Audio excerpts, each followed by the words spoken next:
우리는 마음이 편하기를 원해서 수행을 한다. 종교를 갖는다. 그래서 명상을 하거나 기도를 하거나 다양한 종교의식을 따른다. 처음에는 이것들이 도움이 되는 것처럼 보인다. 마음이 한결 가벼워지고 일시적인 평화가 찾아오는 것처럼 느껴진다. 그러나 점차 시간이 지나면서 그것도 더 이상 진보가 없는 상태에 이르게 된다. 우리는 다양한 방법으로 여러 종교의식을 통해 백방으로 노력하지만 결국 성취감이 사라지고 마음은 여전히 갈급하다. 이 시도가 항상 실패할 수밖에 없는 이유는 우리가 마음의 본질을 오해하고 있기 때문이다. 마음이란 원래 크레이지한 것, 즉 예측할 수 없고 불안정하며 끊임없이 요동치는 본질을 지닌 존재이다. 그런데 우리는 마음을 고요하고 평화롭게 만들려 한다. 그것이 가능하다고 믿는다. 하지만 마음의 본질이 그렇게 조용해지길 바란다고 해서 바뀌는 것은 아니다. 그렇다면 어떻게 해야 할까? 마음이 본래 크레이지하다는 사실을 인정하고 그것을 관찰하는 마음을 강화하는 길이 있다.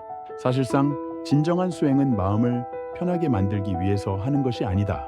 그 어떤 감정과 갈등이 올라와도 내가 그것을 더 기꺼이 감내할 수 있는 내적 자아의 힘을 기르는 것이다.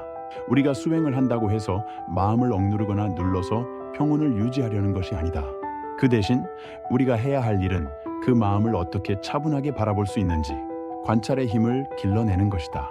마음이 편해지기를 바라는 초기의 명상이나 수행은 처음에는 마음이 조용해지고 차분해지는 것처럼 보일 수 있다.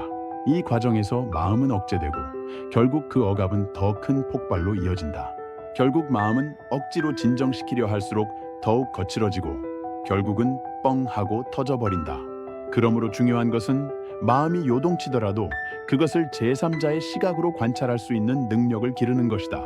심리학적으로 말하자면 메타인지를 기르는 것이다.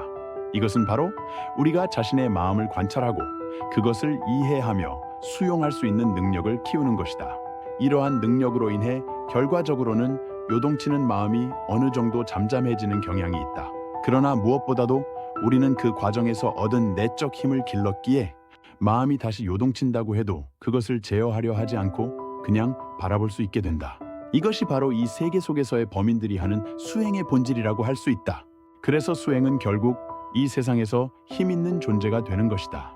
자신의 요동치는 마음의 힘을 사용해 세상에서 창조적인 삶을 살고 삶의 새로운 흐름을 만들어내는 내적 자아를 기르는 것이다. 만약 우리가 마음이 편하기만을 추구한다면 결국 우리가 할 수 있는 선택은 단 하나, 머리를 깎고 절에 가거나 산속에서 홀로 살아갈 수밖에 없다. 하지만 그럴 필요는 없다.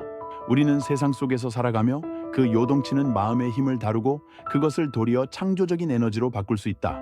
마음을 편하게 유지하는 것만이 수행이 아니라 마음이 요동치는 것을 바라보는 능력, 그리고 그 마음을 창조적으로 다루는 능력이 바로 수행의 핵심이다.